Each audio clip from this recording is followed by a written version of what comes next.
Bonsoir à tous, il est 20h30, bienvenue sur le plateau de 7 jours BFM, votre magazine d'actualité en images et en débat.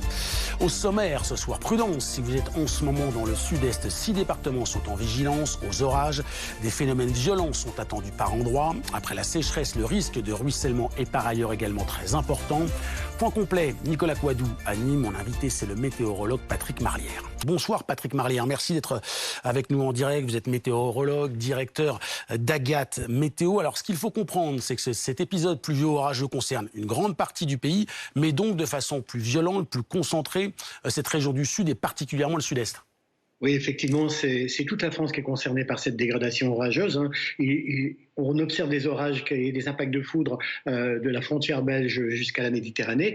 Mais effectivement, c'est près de la Méditerranée que l'activité orageuse est la plus conséquente et la plus importante. On voit actuellement de fortes cellules entre Béziers, le Cap d'Agde et aussi jusqu'à Sète. Et puis tout ça va glisser lentement vers les Saintes-Maries-de-la-Mer, vers Marseille. Et puis d'autres impacts de foudre sont très présents aussi sur les reliefs de l'Hérault. Ils vont glisser vers le Gard. Donc Montpellier et Nîmes seront touchés aussi au cours de la soirée. Alors, cette activité principale, très marquée sur ces régions, elle est attendue au moins entre 1h et 4h du matin et elle va glisser ensuite vers les Alpes-Maritimes où elle sera là vers entre 5 et 7h, elle sera encore assez active. Et puis on surveille aussi une cellule très importante au sein de la Méditerranée. Donc elle est très marquée, elle pourrait se diriger vers la Corse, donc la Corse est aussi en vigilance jaune pour l'instant et on surveille évidemment l'évolution de ces orages en Méditerranée. Ce qui est très particulier avec les orages, c'est qu'on a du mal, on est sur des zones assez larges, mais on peut faire face à des phénomènes ultra localisés et ultra violents. Est-ce qu'il y a d'ores et déjà ce soir, pour ceux qui nous regardent, des zones qui sont plus à risque ?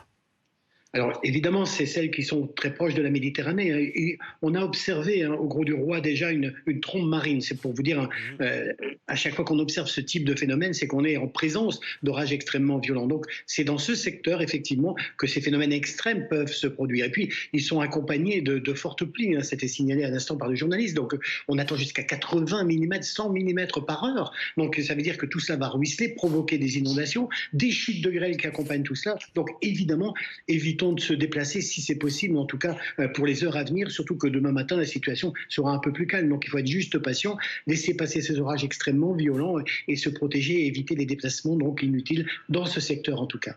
Parmi les risques, il faut rajouter ce qu'on appelle aussi le ruissellement, parce qu'on l'a vécu évidemment, l'été a été particulièrement sec, depuis des mois on parle de sécheresse et ça accentue les risques de ruissellement.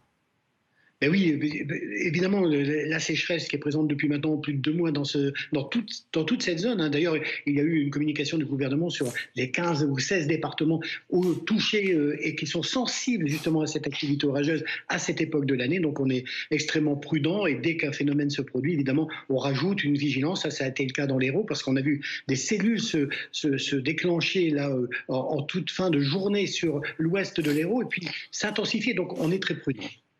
Merci beaucoup Patrick Marlière d'avoir été avec nous ce soir pour les explications, pour faire le point sur cette situation. Donc prudence, éviter des déplacements un peu partout, mais particulièrement dans ces 6 départements du sud-est.